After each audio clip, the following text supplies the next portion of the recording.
வணக்கம், டாக்டர் ரஞ்சித் பிரதாப். இன்னைக்கு 2 கேள்விக்கு முக்கியமான பதில் சொல்ல போறேன். முதல், போஸ்ட்மோர்டம் பிளட் சுகர் டெஸ்ட் எப்படி பண்றது? அடுத்தது, பிளட் டெஸ்ட் பண்ணும்போது மாத்திரைகள் இன்சுலின் போடணுமா? முதல்ல போஸ்ட்மோர்டம் பிளட் சுகர் பொறுத்த வரைக்கும் நிறைய லேப்ல இன்னும் 1.5 மணி நேரம் கழிச்சு தான் பிளட் டெஸ்ட் கொடுக்குறாங்க. அது கரெக்டான டெஸ்ட் இல்லை. அந்த டெஸ்ட் எப்படி பண்ணணும்னா, முதல் வாய் சாப்பிட்டதை நோட் பண்ணிட்டு கரெக்டா 2 ஹவர்ஸ் கழிச்சு இந்த பிளட் டெஸ்ட் கொடுத்தா மட்டும்தான் அது கரெக்டான டெஸ்ட். அதே மாதிரி மாத்திரைகள் போடணுமா, இன்சுலின் ஊசி போடணுமான்னு கேட்பாங்க.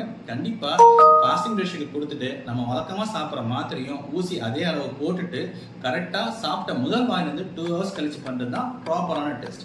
பிபி பிளட் சுகர் ஏன் இம்பார்ட்டன்ட்னா, உங்களுக்கு பிபி பிளட் சுகர் மட்டும் அதிகமாக இருந்துச்சுன்னா உங்களுக்கு குறிப்பாக ஹார்ட்டுக்கும் மூளைக்கான பாதிப்புகள் வர வாய்ப்புகள் அதிகமாக இருக்கு.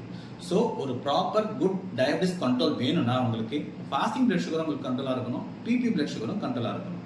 அதே மாதிரி பிபி பிளட் சுகர் கொடுக்கும்போது வழக்கத்துக்கு மேலே நிறைய சாப்பிட்றதோ, எக்ஸ்ட்ரா ஸ்நாக்ஸ் சாப்பிட்றதோ, இல்லைன்னா அன்னைக்கு பிளட் டெஸ்ட் பண்ணும்போது மட்டும் அன்னைக்கு கம்மியாக சாப்பிட்றதோ சரியான டெஸ்ட் இல்லை. நீங்க ரொட்டீனா எப்படி ஃபாலோ பண்றீங்களோ அதே மாதிரி உணவு முறை சாப்பிடணும். அது தவிர நீங்க எக்ஸசைஸோ இல்லைன்னா தூங்கவோ கண்டிப்பா பிளட் டெஸ்ட் பண்ணும்போது கூடாது. நீங்க தூங்கினாலோ எக்ஸசைஸ் பண்ணாலும் கண்டிப்பா பிளட் சுகர் லெவல் மாற்றம் அடையும். ஸோ எக்ஸாக்டான ட்ரீட்மெண்ட் உங்களுக்கு கிடைக்காது. ஸோ ஒரு சுகர் பேஷண்ட்டுக்கு நல்ல ஹெச்பிஎன்சி லெவல் கண்ட்ரோலா வேணும்னா உங்களுக்கு ஃபாஸ்டிங் பிளட் சுகரும் கண்ட்ரோலா இருக்கணும், பிபி பிளட் சுகரும் கண்ட்ரோலா இருக்கணும்.